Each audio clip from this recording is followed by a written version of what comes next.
आज आपल्याला हनुमंतराय चौथी भक्ती म्हणजे पादसेवन भक्ती ही आज कथन करणार आहे.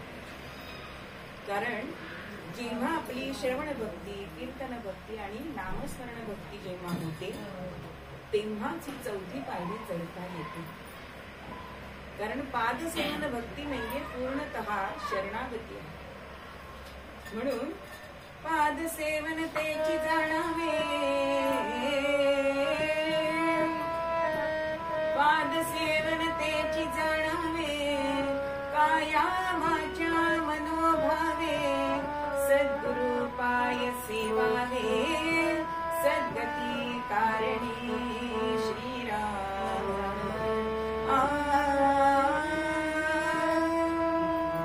पादसेवन भक्ती ही काया वाचा मनाने करायची. इथे भाव असला पाहिजे. म्हणून समर्थ म्हणतात की पादसेवन भक्ती ही ईश्वराची करावी, सद्गुरूंची करावी. मग ईश्वराची पादसेवन भक्ती करायची म्हणजेच त्याचे पाय कसे असतात हो, त्या पायांचं रूप कसं असतं, तर त्याच्यामध्ये त्याच्या पावलांवरती आपण काही ठिकाणी माऊलींचा फोटो बघतो बघा, त्याच्यावरती शंखचक्र असे त्याच्यावरती रेखलेले आहे. कारण प्रत्यक्ष भगवंताचा, कृष्णाचा अवतार माऊली आहे. मग अशी जी पावलं आहे की ध्वज वज्रांकुश अशी त्याच्यावरती चिन्ह आहे. बरं, त्यांची पावलं ही अतिशय सुकुमोल असतात, रंगानी गुलाबी वर्णाची असतात. आणि तर दोन्ही पाय जर जुळवले तर अर्ध कमळ जसं व्हावं तसा त्यांचा आकार होतो.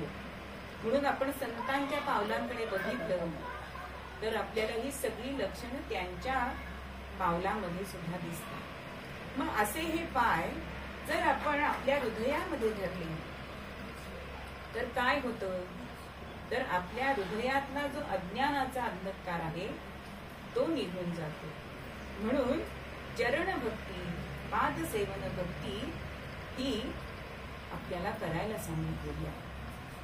मग ही चरण सेवा, पादसंवाहन नित्य म्हणजे या प्रत्येक भक्तीचे एक एक उदाहरण दिलेलं आहे की पादसेवन भक्ती ही श्रेष्ठ कोणी केली आहे, तर लक्ष्मीने केली आहे.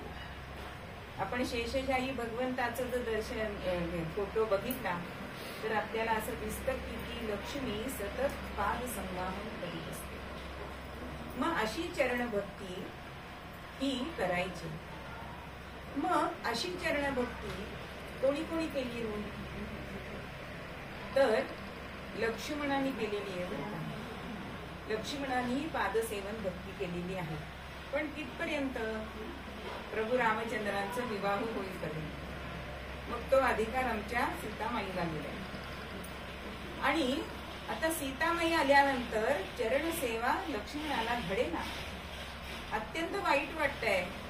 म्हणून एक दिवस प्रभू रामचंद्रांना त्यांनी सांगितलं की आता मला कधीच मिळणार नाही का चरणसेवा. आणि मग प्रभू रामचंद्रांनी त्याला सांगितलंय की होळीच्या दिवशी आपल्याकडे अशी परंपरा आहे की सगळ्यांना घरची जी मोठी गृहिणी आहे ती विचारते तुम्हाला काय हवंय, तुम्हाला काय हवंय.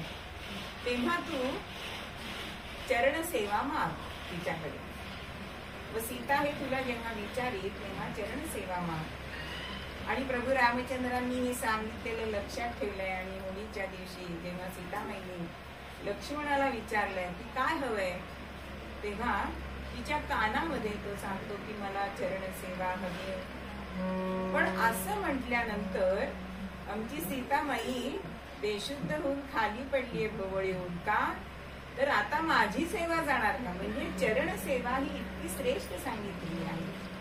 आणि सगळ्या दरबारामध्ये असं झालं की लक्ष्मणाने हिच्या कानात असं काय सांगितलं की ही बेशुद्ध पडली. आता प्रभू रामचंद्रांकडे लक्ष्मण बघतायत, काय तुम्ही सांगितलेलं सांगितलं. तेव्हा लक्ष्मण त्याला प्रभू रामचंद्र सांगतायत की तू तिला 1 दिवसाची किंवा 1 चरणाची अशी सेवा माग, म्हणजे ती शुद्धीवर येईल. म्हणजे तिला पण त्यातलं काहीतरी करायला मिळालं पाहिजे. आणि मग तसं परत लक्ष्मणाने सीतामाईच्या कानात सांगितलं. आणि मग ती शुद्धीवर आली आणि 1 दिवसाची चरणसेवा ही लक्ष्मणाला प्राप्त झाली.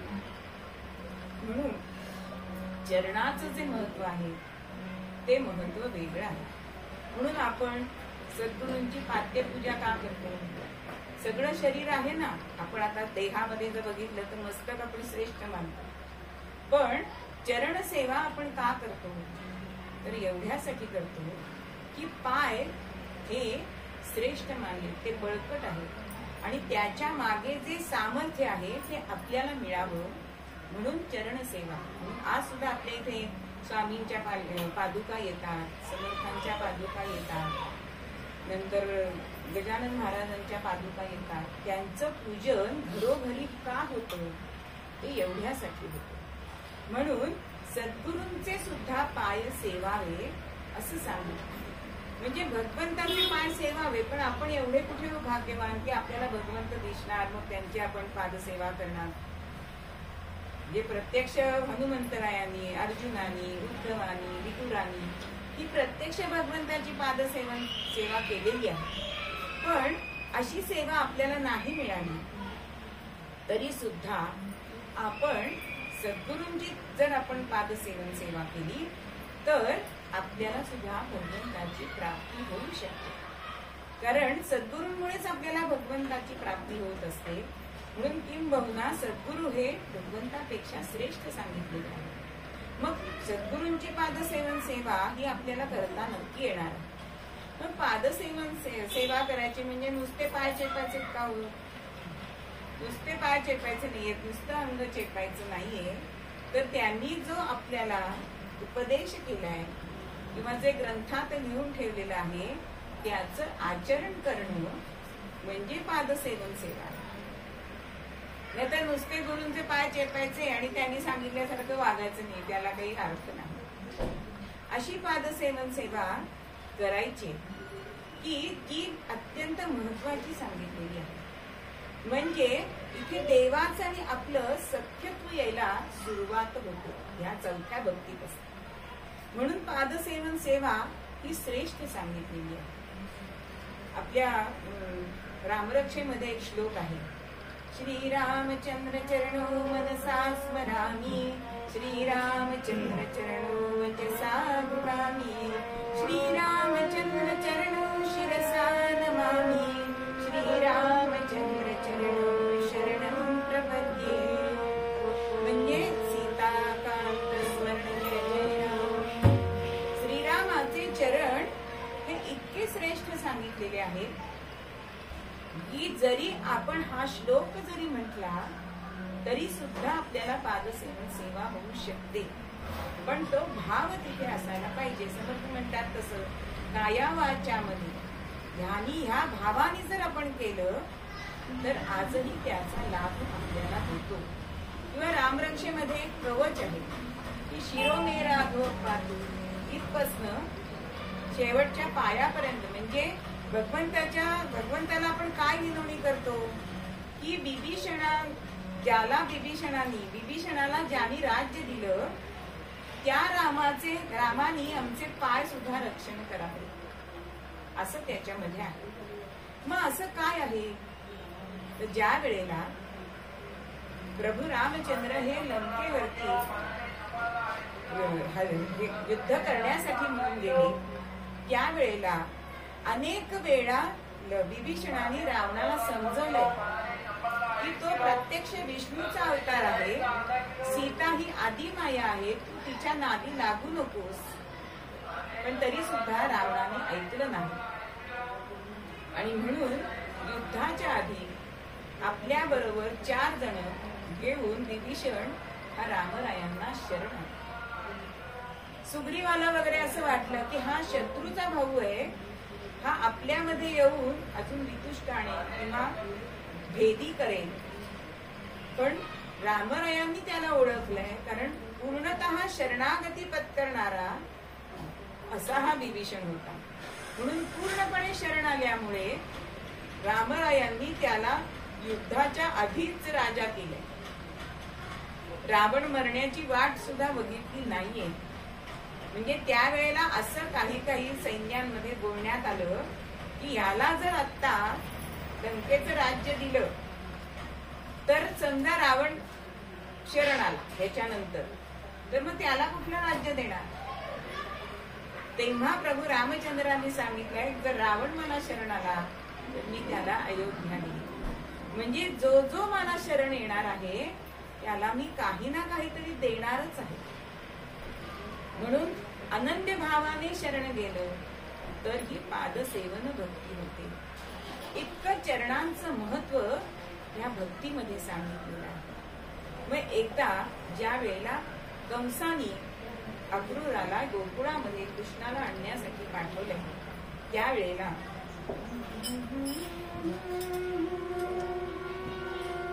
हरिपदा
भगवंताला न्यायला आला आणि गोकुळात जायचंय, पण त्याला गायींच्या मागे गेलेल्या भगवंताची, छोट्या कृष्णाची पावलं जमिनीमध्ये त्याचे ठसे दिसले आणि तत्क्षणी तो आपल्या रथातून उतरलाय आणि ती पावलं त्यांनी वंदन केली. इतकं ह्या पदांचं महत्व आहे. म्हणून सद्गुरूंचे सुद्धा पाय सेवावे, सद्गुरु वाचोनी सापडे ना सोड, धरावे ते पाय भागी. किंवा तुकोबा सुद्धा एका अभंगामध्ये म्हणतात चरणन सोडी सर्वथा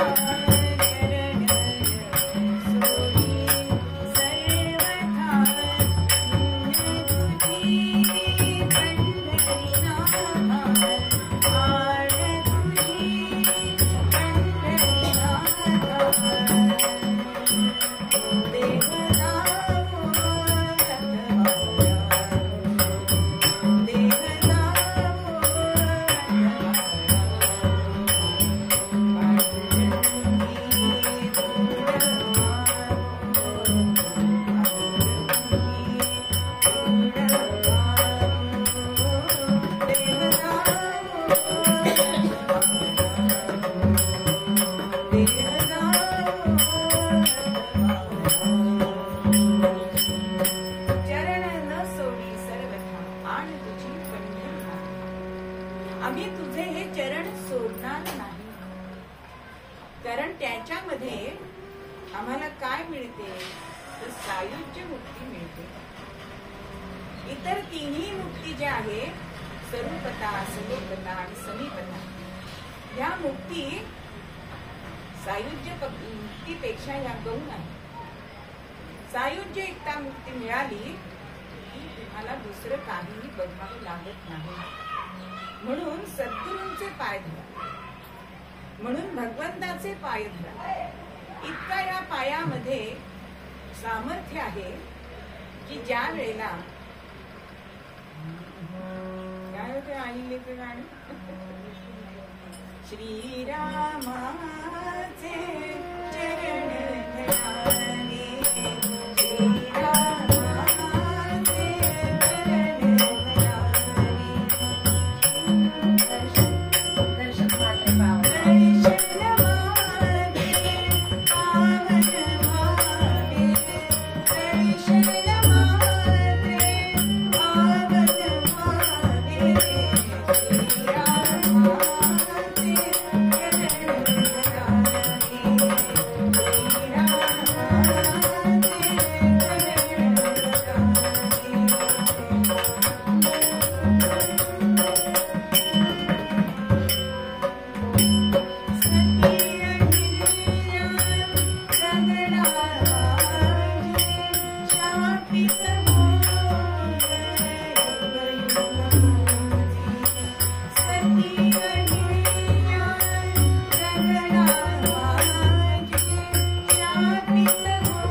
शीलावत जिचं जीवन झालेलं अशी ही अहल्या. पण प्रभूंच्या रामचंद्रांच्या चरण धुळीनी तिचा उद्धार झाला. इतकं श्रेष्ठत्व ह्या चरणामध्ये किंवा चरण रजामध्ये सुद्धा आहे. म्हणून नामदेवांनी सुद्धा सगळ्या संतांची चरण धूळ माझ्यावर यावी म्हणून भगवंताच्या पायरीच्या इथे समाधी घेतली. आज आपण त्याच्यावर पाय देत नाही कारण आपल्याला माहिती ती नामदेवांची समाधी आहे. पण त्यांची इच्छा काय होती की संत चरण रज लागता सहज. अगदी सहज जरी संत चरण रज लागले तरी सुद्धा आपण उद्धरून जातो. असं हे महात्म्य ह्या चरणांचं. मग आपल्याला पूर्वीच्या काळचं काय काय झालंय आता आपण बरंच बघितलं. पण सद्गुरूंची सेवा करणं म्हणजे ती आपण कृतीत आणणं हे जसं आपण बघितलं की हे सुद्धा पादसेवन आहे. मग आपल्याला दिग्दर्शक राजदत्त माहिती असतील तर त्यांनी सुद्धा आपल्या नावाआधी आपल्या गुरूंचं नाव लावलेलं आहे. जसं ज्ञानोबा राय, लावतात की नाही आधी बाप रखुमा देवी किंवा निवृत्ती दासू एका जनार्दनी नामयाची जनी असं आपण सगळ्या अभंगांमध्ये जसं बघतो तीच भावना ह्या राजदत्तांच्या मध्ये आपल्याला दिसते की त्यांचं मूळ नाव आहे दत्तात्रय, पण राजा परांजपे हे त्यांचे गुरु म्हणून त्यांनी आपल्यातला दत्तात्रयातला फक्त दत्त घेतलाय आणि राजा परांजपे मधलं राज हे नाव घेऊन त्यांनी स्वतःच नाव ह्या इंडस्ट्रीमध्ये राजदत्त घेतलं. म्हणजे आपल्या गुरूंप्रती जी शरणागतीची भावना आहे ही कुठल्याही क्षेत्रामध्ये आपल्याला दिसून येते. आत्ता सुद्धा बघा, आता पांडुरंगाचं देऊळ हे नवीन करताय म्हणून त्याच्यावरती वज्रलेप करताय. तर परवा पेपरातच वाचलं की रुक्मिणी आणि पांडुरंगाचे पाय सगळ्या भक्तांनी डोकं ठेवून ठेवून इतके झिजलेले आहेत आणि त्याच्यावर वज्रलेप करणारी जी काय तरुण मंडळी तिथे काम करतायत त्यांना सुद्धा असा अनुभव आला की ते म्हणतात की आमचं सगळं अंग रोमांचित झालंय त्या पायांना वज्रलेप करतात. म्हणजे याची प्रचिती आज सुद्धा आपल्याला येते, तरुण पिढीला येते. म्हणजे ह्यात काय त्यात काय अशी म्हणणारी तरुण पिढी आहे, पण तरी सुद्धा तो अनुभव शब्दात लिहू शकत नाही असे अनुभव त्या लोकांचे पण आलेले आहेत, मुलांचे. म्हणजे चरण रज हे किती श्रेष्ठ सांगितलेलं आहे.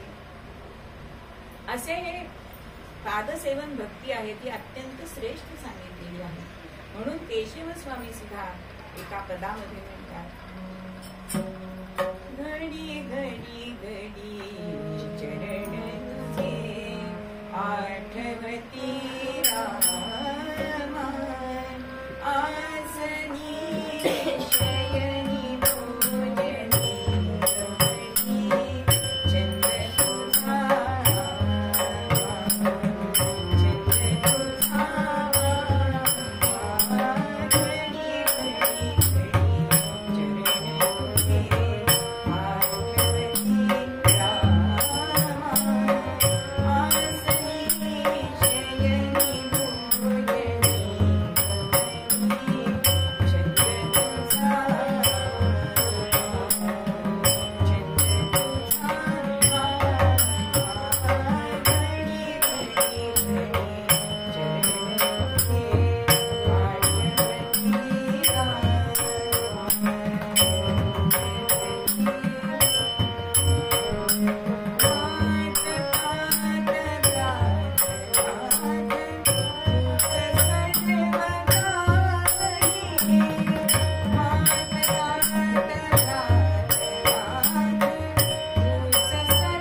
तुझा बघा 3 वेळा शब्द आलाय.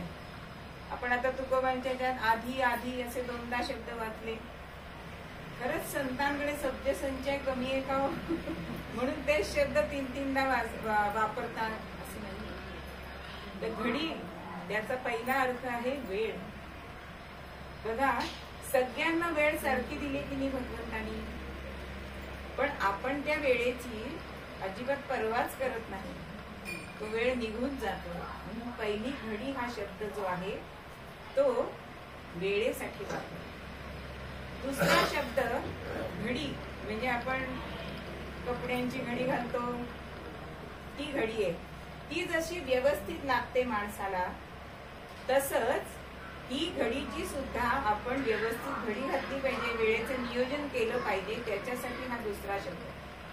आणि तिसरी घडी हा शब्द जो आहे तो समाजाची घडी आहे. म्हणजे आपण जर प्रत्येकाने चांगलं वागलं तर समाज सुद्धा सुधारणार आहे. म्हणून घडी घडी घडी चरण तुझे, म्हणजे प्रत्येकाने भगवंताचे चरण हे मनामध्ये सतत आठवायचे. आणि त्या भगवंताला आपण कुठल्याही नात्यामध्ये जरी बघितलं तरी सुद्धा तो भगवंत हा आपलासा होऊ शकतो, हे आपण मागच्या एका पूर्वरंगामध्ये बघितलेलं आहे. म्हणून पादसेवन सेवा जी सांगितलेली आहे ती अत्यंत श्रेष्ठ सांगितलेली आहे. बघा, आपल्याला सुद्धा आपल्या पायांचं महत्व कळत नाही बरं का. आपण हात मोडला तर म्हणतो पाय मोडला असता तर बरं झालं असतं, काहीतरी आपल्याला दोन्ही हाताने करता आलं असतं. पण पाय मोडला की आपण म्हणतो अरे हात मोडला असता तर आपल्याला बाहेर तरी जाता आलं असतं. पायांचं महत्व आपल्याकडे आपल्या शरीराला सुद्धा अत्यंत आहे. पाय जर चांगले नसतील तर 2-2 तास कीर्तनकार उभे राहू शकणार नाही. आणि पाय जर धड नसले तर वारीला वारकरी जाऊ शकणार नाही. म्हणून वारकऱ्यांमध्ये सुद्धा खेळ मांडीला बाळ म्हणती बाई, खेळ मांडीला बाळ म्हणती बाई, नाचती वैष्णवाई, नाचती वैष्णवाई. जय जयकार करजती अंबर, जय जयकार करजती अंबर.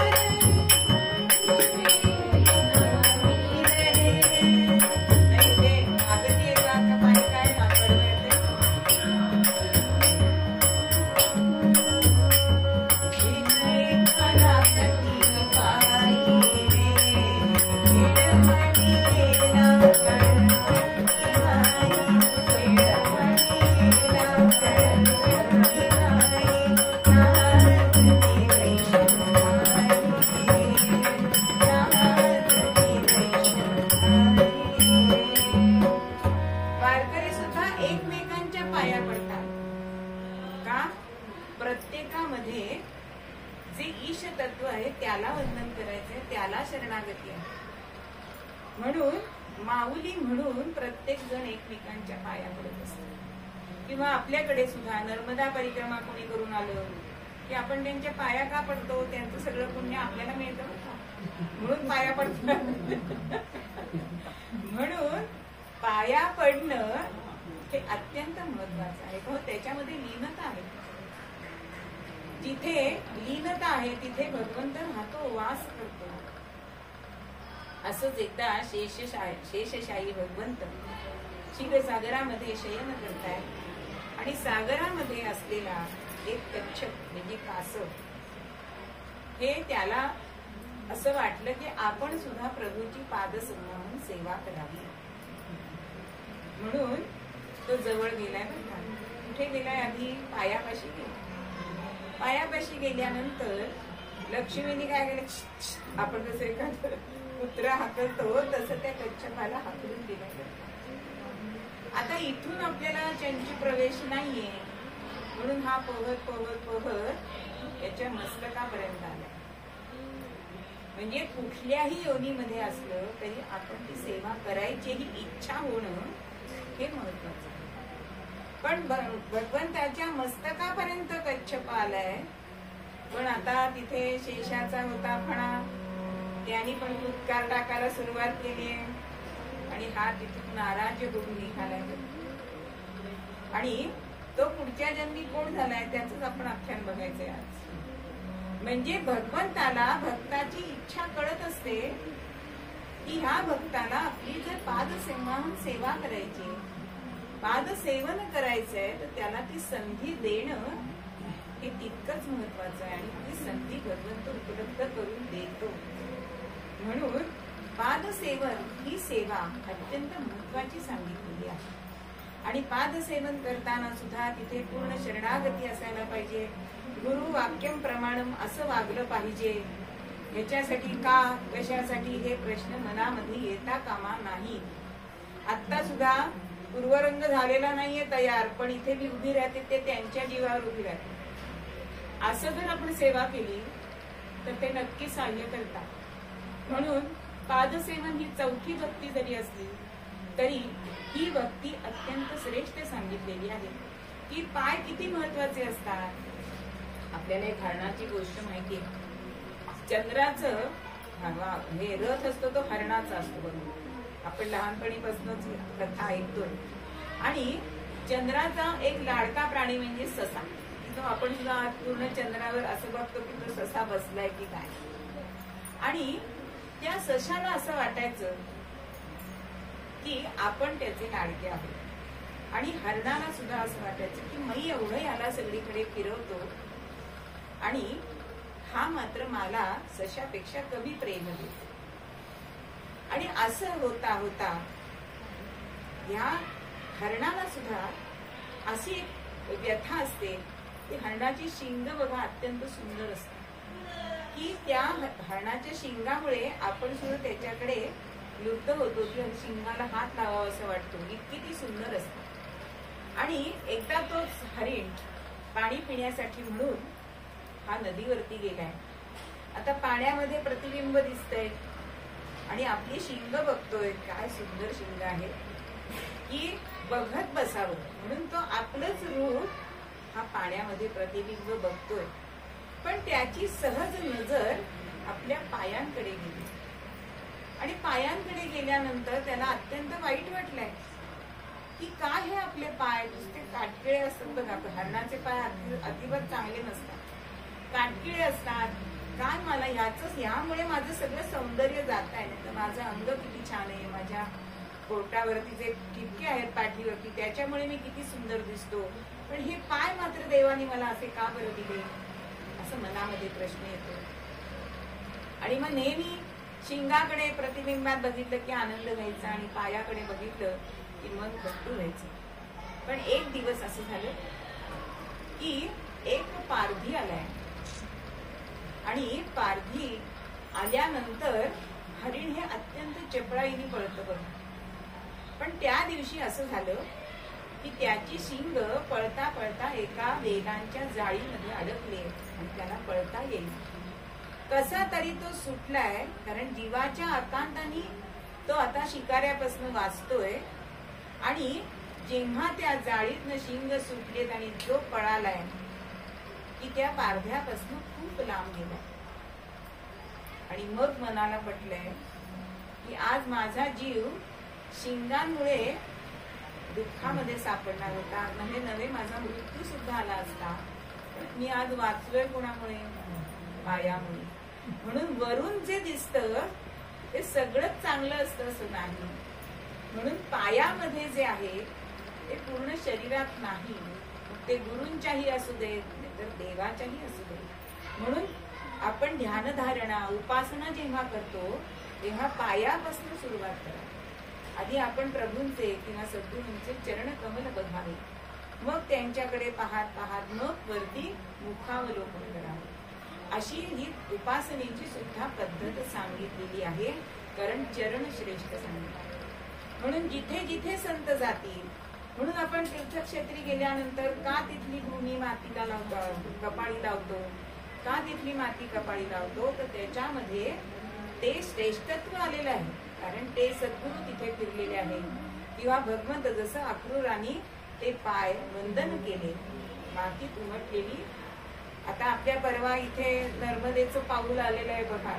ती मुलगी कायम आणत असते. म्हणजेच पावलाचं जे महात्म्य आहे ते श्रेष्ठ आहे. म्हणून अशी सेवा करावी की काही जण बघा वारीमध्ये काय करतात, वारकऱ्यांच्या रात्री त्यांच्या पायाला तेल लावून देतात. तर काही सेवा करतात म्हणजे फक्त सद्गुरूंची आणि देवाची करावी असं नाही.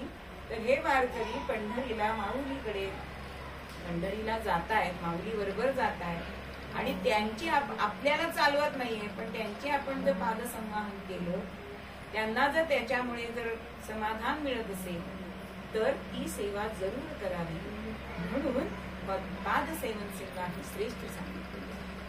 म्हणून भगवंत जरी आपल्याला दिसत नसला कारण तो निर्गुण निराकार आहे पण तो सगुण साकार हे संत करून करतात. म्हणून संतांचे सद्गुरूंचे पाय हे आपण धरायचे आणि ते कधीही सोडायचे नाहीये. त्यांच्या वचनावर आपण विश्वास ठेवून पुढे गेलो तर ह्या चौथ्या भक्तीने आपल्याला नक्कीच ईश प्राप्ती होते आणि त्यामुळे हा भगवंत जो आहे तो आपल्याला प्राप्त होतो. आणि हीच पादसेवन भक्ती अत्यंत श्रेष्ठ असणारी मारुतीराय हे मूळ पद्यामध्ये तुकोबांना सांगताय.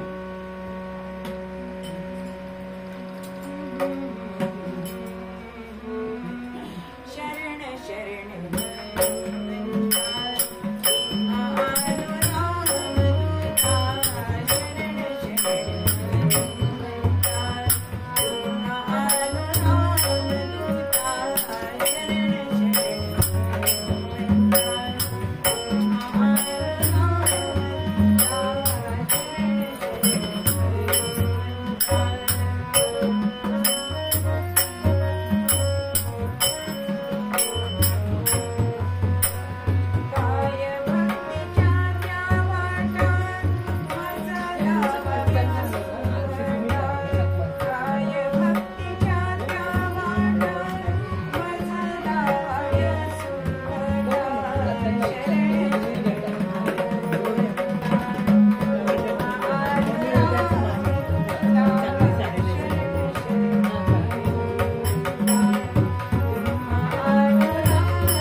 आहे तर बघ चरणी तुझी मज देई वास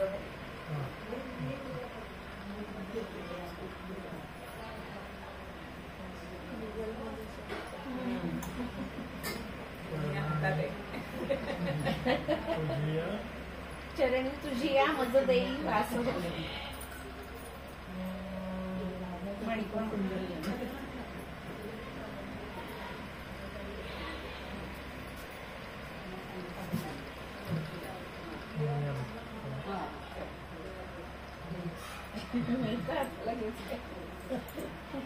आणि तसं प्रसिद्ध आहे.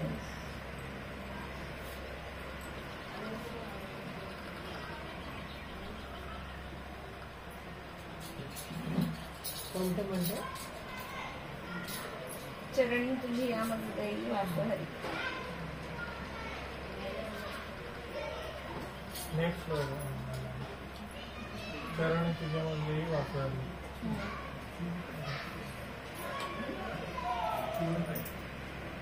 आलं ना गाणं? आलं.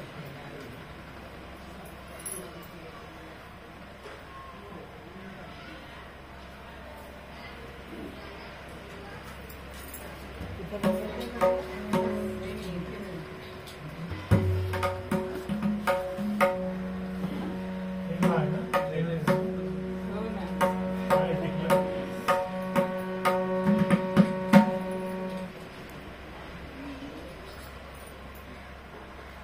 छान काय.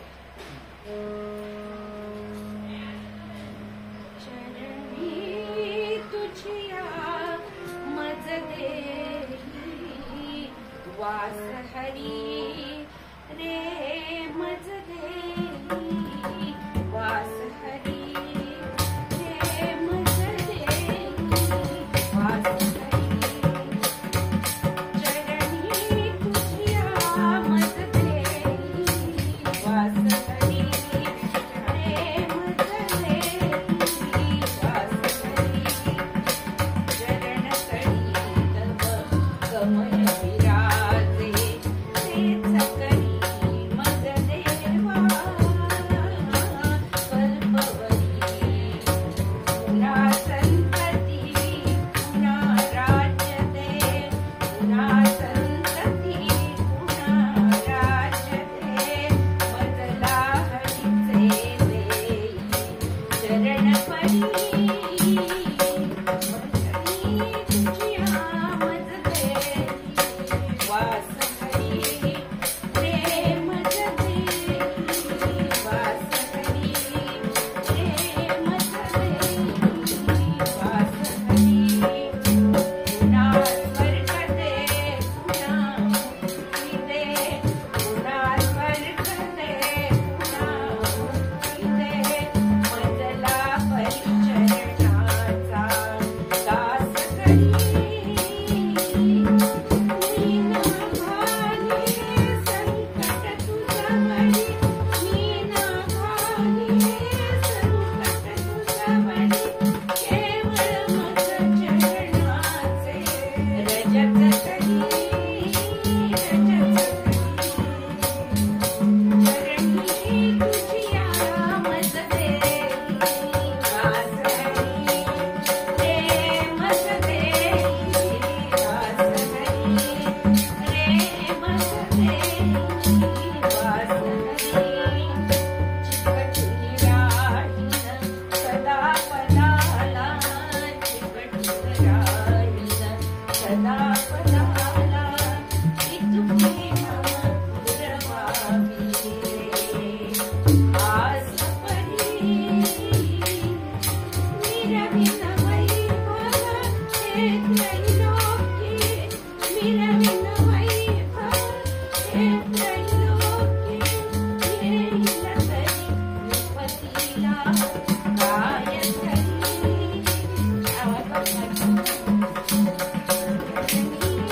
तुझिया मज देई वास हरी रे मज देई वास हरी रे मज देई वास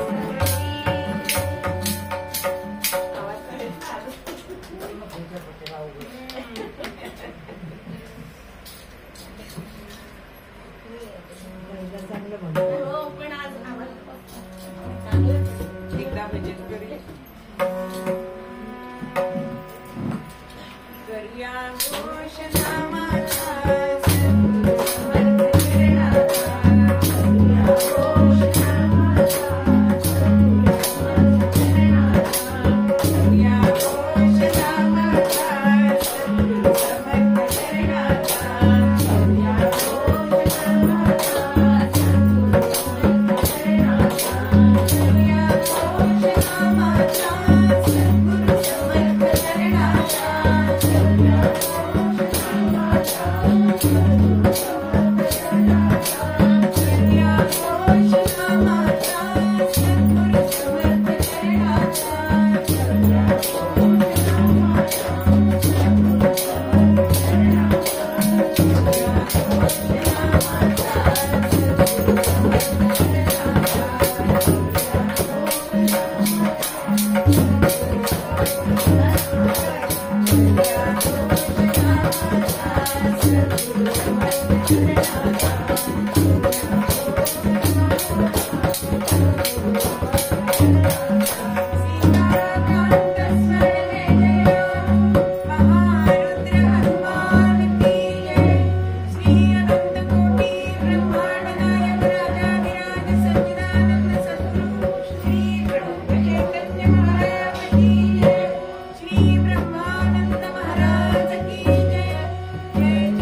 हे वनवासाला निघालेत आणि सगळी अयोध्या ही त्यांना वेशीपर्यंत सोडायला आली.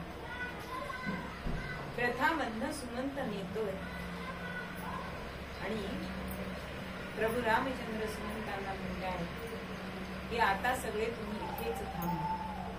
थांब सुमंता थांब रे रथ, थांब सुमंता थांब रे रथ, थांब रे रथ, थांब रे रथ, थांब रे रथ, थांब रे रथ. रात्र झाली आणि सगळे प्रजाजन चालत आलेत आणि थकले, निद्राधीन झाले. आणि प्रभू रामचंद्रांनी सुमंतांना उठवले आणि सांगितलंय की आता तुम्ही अयोध्येला जा, आता इथून आम्हीच पुढे जाणार असं सांगितलंय. आणि सुमंत अयोध्येकडे गेले. प्रभू रामचंद्र दिसत नाहीयेत, रथाच्या खुणा अयोध्येकडे निघाले दिसतायत. म्हणून सगळ्या जनतेला असं वाटलंय, रयतेला असं वाटलंय की परत प्रभू रामचंद्रांना घेऊन सुमंत अयोध्येत. पण इकडे प्रभू रामचंद्र हे कुठे आले तर त्याच्यासाठी दुष्ट दंडुनी धर्म रक्षण्या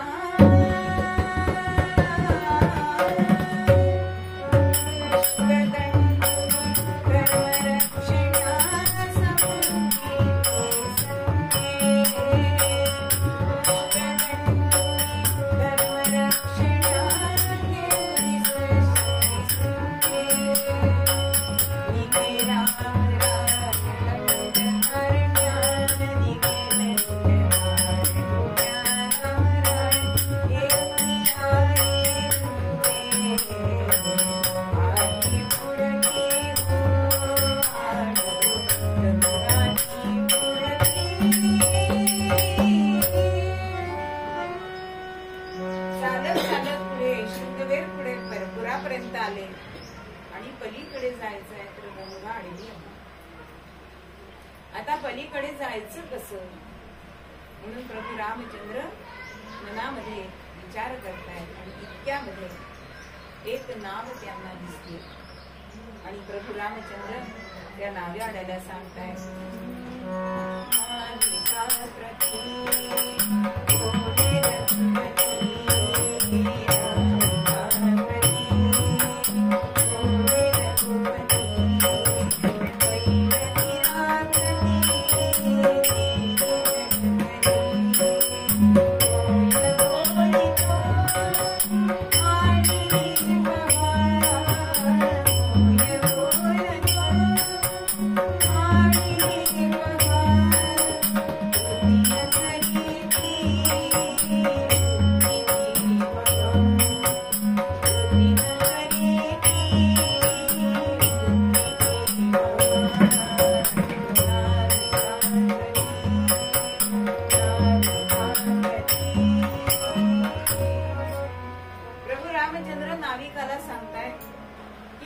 पलीकडे जायचंय, तुझी नाव घेऊन ये.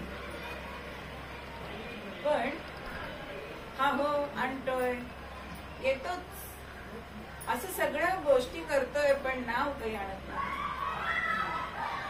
आणि का बरं आणत नाहीये तर त्याच्या मनामध्ये असं आलं, कीर्ती आली होती, रामप्रभू चरणांची कीर्ती आली होती की प्रभू रामचंद्रांचा पदस्पर्श झालाय आणि दगडाची बाई झाली.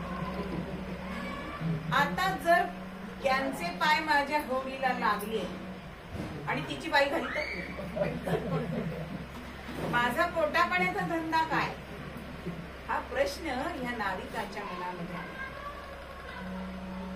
आणि हा मनातला विचार प्रभू रामचंद्रांना त्यांनी सांगितला. आणि मग हे ऐकून प्रभू राम हसला तेव्हा. आणि मग तो प्रभू त्या युवकाला सांगतोय आता तू असं काहीतरी कर की तुझी पण भीती जाईल आणि मला पण पलीकडे जाता येईल, अशी तूच युक्ती शोधून काढ. आता काय युक्ती करावी हा प्रश्न याच्या पुढे आला. आणि मग याच्या मनात असं आलं की प्रभू रामचंद्रांचे जर आपण पाय धुतले तर त्यांची धूळ पायाची निघून जाईल आणि मग त्यांचे पाय आपल्या होडीला आले तरी काही त्याची बाई होणार नाही. आणि म्हणून तो विनंती करतोय की मी तुमचे पाय धुवू का.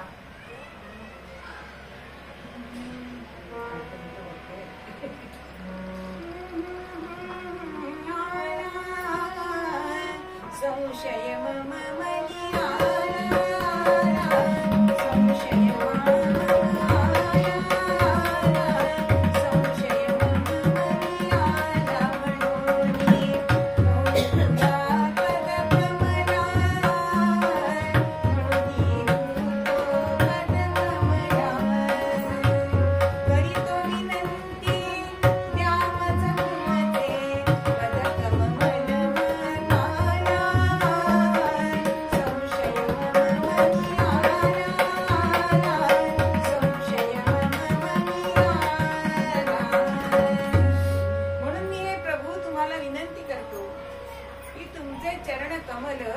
मला प्रतप्रक्षालनासाठी द्यावे.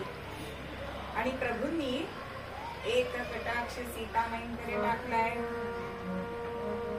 कशासाठी की मी ह्याला माझे पाय धुवायला देऊ का, ज्याच्यावर तुझी सत्ता आहे, की माझा हा भाविक भक्त आहे आणि त्याला माझे पद प्रक्षालन करायचे, पण तुझी परवानगी घेतो बाई, असं म्हणून प्रभू रामचंद्र तिच्याकडे नेत्र बोलीनी बोलतायत. आणि सीतामाईंनी हो म्हटलंय. मग त्यांनी कातवड घेऊन आलाय, लाकडी. अहो गरीब होता अत्यंत, धातूचं सुद्धा एक भांड घरामध्ये नव्हतं. आणि काय ह्या नावाड्याचं युवकाचं भाग्य सांगावं. ते पूर्वरंगात सांगितलं ते कच्छप म्हणजे हा युवक याजनीचा. म्हणजे तेव्हा त्याला पद सेवा मिळाली नाही, पादसेवन भक्ती मिळाली नाही, म्हणून प्रभूंनी अशी त्याची सेवा, त्याची इच्छा पूर्ण केलेली आहे. पूर्वी जे जनकाला जन्मोजन्मी करून पुण्याई. अहो जनकाला प्रभूचे पाय धुण्यासाठी जावई म्हणून किती जन्मोजन्मी पुण्य करायला लागलं होतं. तर ह्या गुहकाचं इतकं पुण्य, ते पूजन करी नावाडी, ते पूजन करी नावाडी, त्याच्या भाग्यासी अंत पार नाही. राम राम हरे हरे राम राम राम राम हरे हरे.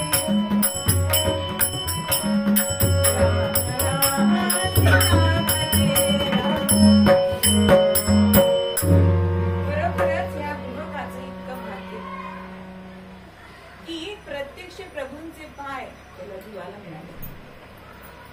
आणि प्रभूला तो सांगतो मी माझ्या बायकोला घेऊन येतो, सपत्नीक करतो ना तुमचं.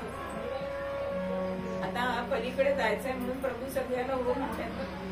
लक्ष्मण चिडतायत, पण लक्ष्मणाचा अंकुश याच्या हातात आहे, कारण तो नेल्याशिवाय त्याला जाता येणार नाहीये.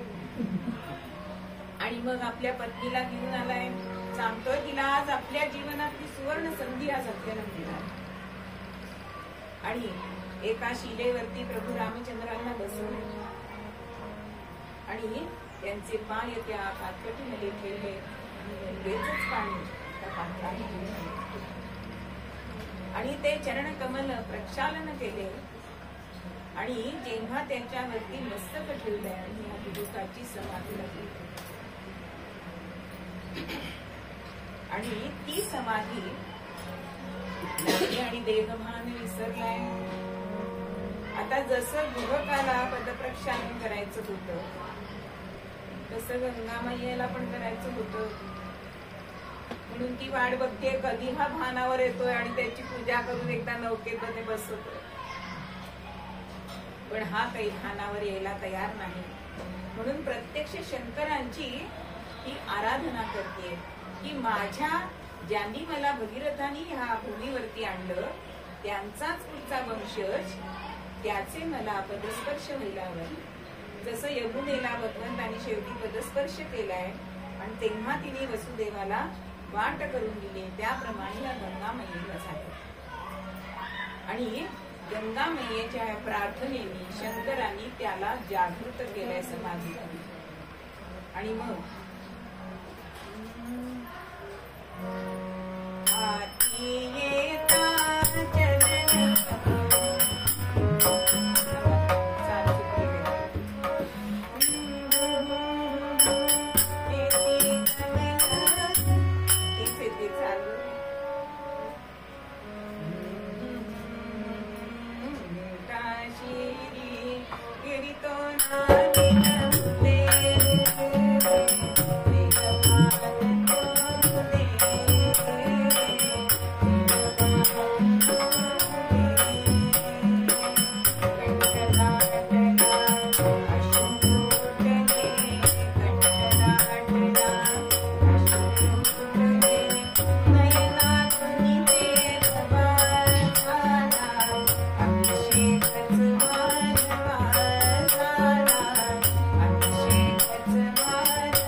ह्याच्या हाती मात्र ही प्रभुपद संपदा लाभली होती. म्हणून त्याचं पूर्ण उद्धरून गेलंय की स्वतः प्रत्यक्ष भगवंत त्याच्या घरी चालून आला. बरं एवढे पूजा करून थांबलंय का? नाही. तो म्हणतोय की हे चरणतीर्थ माझ्या सगळ्या आळीतल्या लोकांना द्यायचंय, सगळ्यांनी ओळावा. आता हे चरणतीर्थ गेला सीताबाई आणि लक्ष्मण पुढे आले, ओळीत उभे राहा. अहो सगळं ऐकतात त्याच. आता सगळ्यांनी ओळीमध्ये चरणतीर्थ घेतलंय आणि परत हा नाविक रामरायाला म्हणतोय की तुम्हाला तुमच्या गुरूंनी पितरांसाठी काहीतरी करायचं हे शिकवलं असेल ना. आमच्या जातीमध्ये कुठे आम्हाला पितरांना काही देता येत आहे, तर मी पाणी सोडतो, तुम्ही मंत्र म्हणा. आता प्रभू ते सुद्धा करायला तयार झाले. आणि मग हे सगळं झालंय. मग भगवंताचे पाय त्यांनी पुसले आणि नौकेमध्ये मानाने बसवले. आता नौका ही चालली आहे.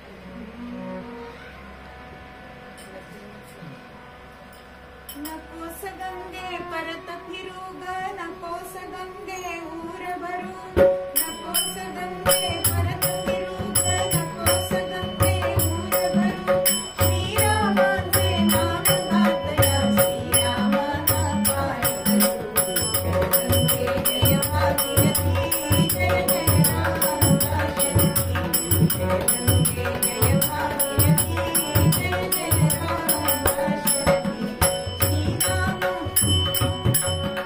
श्री विष्णूंचा हा अवतार, भवसागर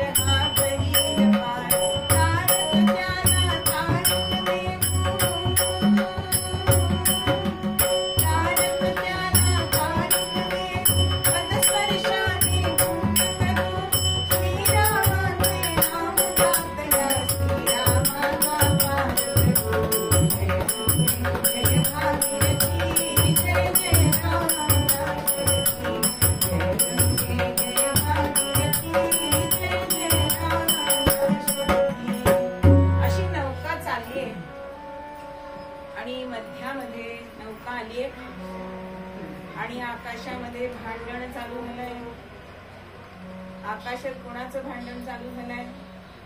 तर एक काळा मेघ हा सूर्यापुढे आलाय आणि सूर्य आणि काळ्या मेघाचं भांडण चाललंय. हे सगळी कवी कल्पना आहे, पण इतकी सुंदर आहे की सांगितल्याशिवाय राहत नाही. तिथे प्रत्यक्ष काय झालंय कोणीच बघितलेलं नाही. पण सूर्य आणि मेघ हे भांडतायत. कशासाठी? तर सूर्य म्हणतोय बाजूला हो, मला प्रभूंचं दर्शन घ्यायचंय, कारण तो माझ्या वंशात जन्मालेला आहे, त्यामुळे त्याचं दर्शन घ्यायचा माझा अधिकार. त्याच्यावरती मेघ म्हणतोय असा कोण लागून गेलास तू? तो माझ्यासारखा दिसायला की ती मेघश्याम म्हणतात त्याला, त्यामुळे पहिलं दर्शन मीच घेणार, तुझं काही मी ऐकणार नाही. असं त्यांचं भांडण चाललंय. आणि इतक्यामध्ये वारा आलेला आहे आणि वारा म्हणतोय कशाला भांडताय, दोघांनी पण दर्शन घ्या ना सुखे नाही ग. म्हणून वाऱ्याने ढगाला थोडस बाजू केलंय आणि त्यामुळे सूर्याला सुद्धा प्रभू रामचंद्रांचं दर्शन झालंय आणि मेघाला सुद्धा झालंय. आणि या दोघांच्या मध्ये हा आलाय वायू, म्हणून त्यांनीही प्रभू रामचंद्रांचं दर्शन घेतलं. असं हा प्रवास चाललाय. पावन गंगा पावन नाम, श्रीरामांचे पावन नाम. असं हे भगवंताचं नामस्मरण करत करत हे नावाडी भगवंताला प्रभू रामचंद्रांना पैलतीरावरती आणले आणि पैलतीरी आले आणि प्रभूंना त्यांनी वंदन केले. आता प्रभूंना असं झालं की त्याची आपण सेवा घेतलीये, त्याला काहीतरी त्याचं मोल द्यायला पाहिजे. आणि प्रभूंकडे काही नाही हा भाव त्यांच्या मनामध्ये जो होता तो चेहऱ्यावर आमच्या सीतामाईंनी बघितला. पती पत्नींचं नातं असं असायला पाहिजे की सांगायला नाही लागता का मग कुठची गोष्ट ती कळली पाहिजे. तसं आमच्या सीतामाईला कळलंय की प्रभूंच्या मनात आता काय चाललंय आणि ती गोष्ट ओळखलीये.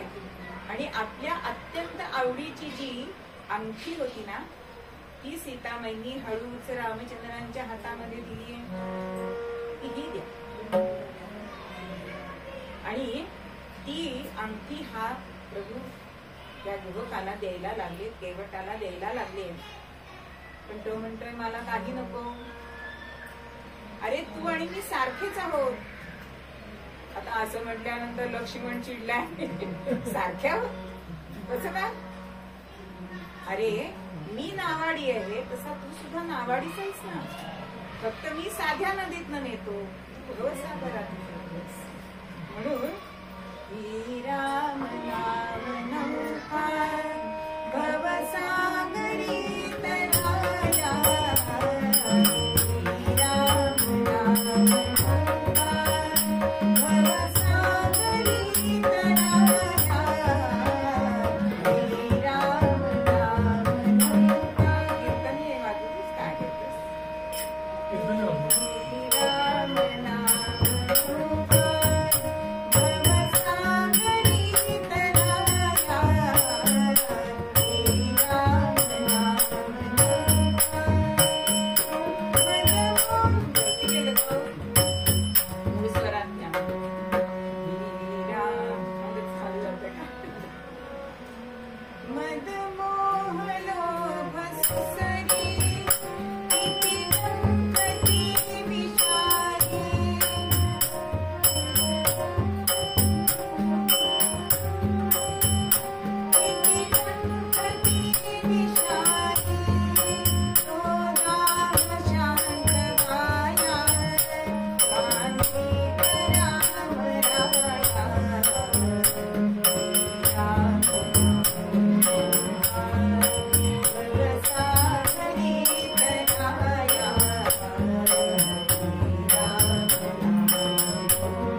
जाणार दूर देशी, पण आम्हाला नेणारा अधिकारी कोण आहे?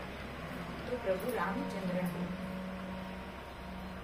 पण प्रभू रामचंद्रांना असं वाटायला लागलं की ह्याला आपण काहीच देत नाही आहोत.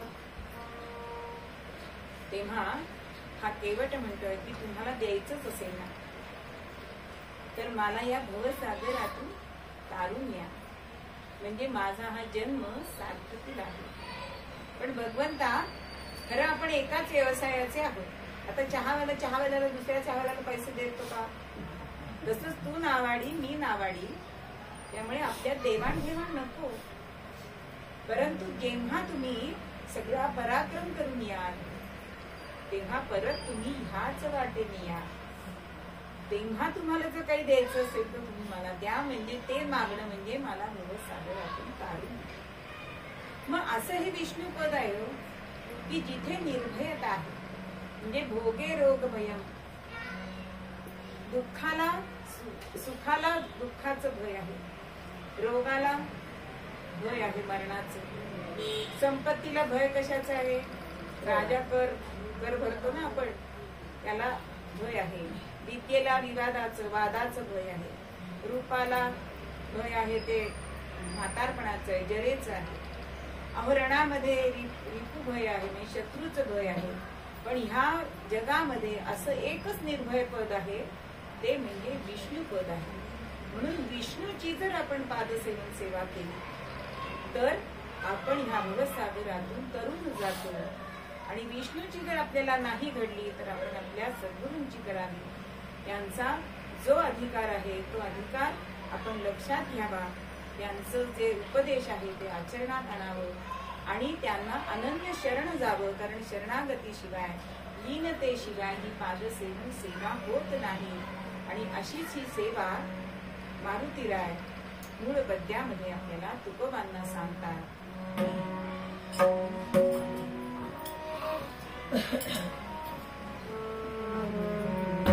शरण शरण हनुमंता तुम्हा आधार, शरण शरण हनुमंता तुम्हा आधार, काय त्या वाटा, काय वाटा,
एक मागणी मागाया आहे राजी